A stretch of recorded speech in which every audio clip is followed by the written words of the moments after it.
अरे आमचं आम्ही बघून घेऊ ना, तुम्ही 208 नंबर आणि म्हणून शांत राहा।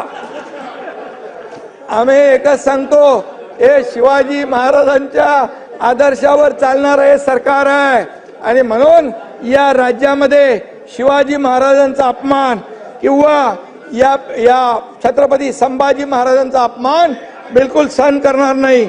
आणि म्हणून या ठिकाणी मी आपल्याला एवढंच नाना ऐका, तुमचे काँग्रेसचे अध्यक्ष हर्षवर्धन सपकाळ यांनी तात्काळ माफी मागितली पाहिजे, अन्यथा त्यांच्यावर मुख्यमंत्री महोदयाचा अपमान केला। मुख्यमंत्री महोदयानं औरंगजेबाची उपमा दिली, जो देशद्रोही औरंगजेब, देशद्रोह ज्याने आपल्या राज्यावर चाल करून आला, त्याला माफ केलं जाणार नाही। एक बाहेर गेलाय इथला, तो बाहेर आहे, मग तो बाहेरही फिरणार नाही।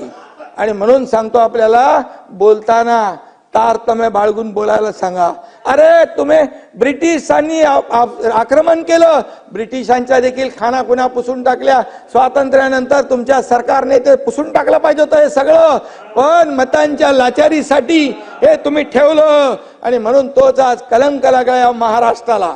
आणि म्हणून मी एवढंच सांगतो, अध्यक्ष महोदय, ज्यांनी पोलिसांवर हल्ला केलाय, निवेदन मुख्यमंत्र्यांनी केलेलं आहे, कायदा हातात घेतलेला आहे, कायद्याचं राज्य आहे, ज्यांनी कायदा हातात घेतलाय त्यांच्यावर कडक कारवाई सरकार करेल, अशा प्रकारची भावना आणि भूमिका सरकारने घेतलेली आहे। त्यामुळे इथून पुढे औरंग्याचं समर्थन, औरंग्याचं उदात्तीकरण कुणी खपून घेणार नाही। अरे याकूब मेमन, त्याचं उदात्तीकरण तुम्ही केलं, इथं बॉम्बस्फोटचा आरोपी तुमच्या लोकसभेच्या निवडणुकीमध्ये पाकिस्तानचे झेंडे फडकवले मतांसाठी, कुठं फेडणार हे पाप। आणि म्हणून मी आपल्याला, तुम्हाला लोकांनी जागा दाखवली आहे, तुम्हाला विरोधी पक्ष नेते एवढे पण जागा आल्या नाहीत, याचं कारण तेच की तुम्ही जे काय करताय आणि आम्ही जे करतोय, लोकांनी ठरवून या ठिकाणी निर्णय घेतलेला आहे। म्हणून लोकांसाठी आम्ही काम करतोय, जनतेसाठी आम्ही काम करणार।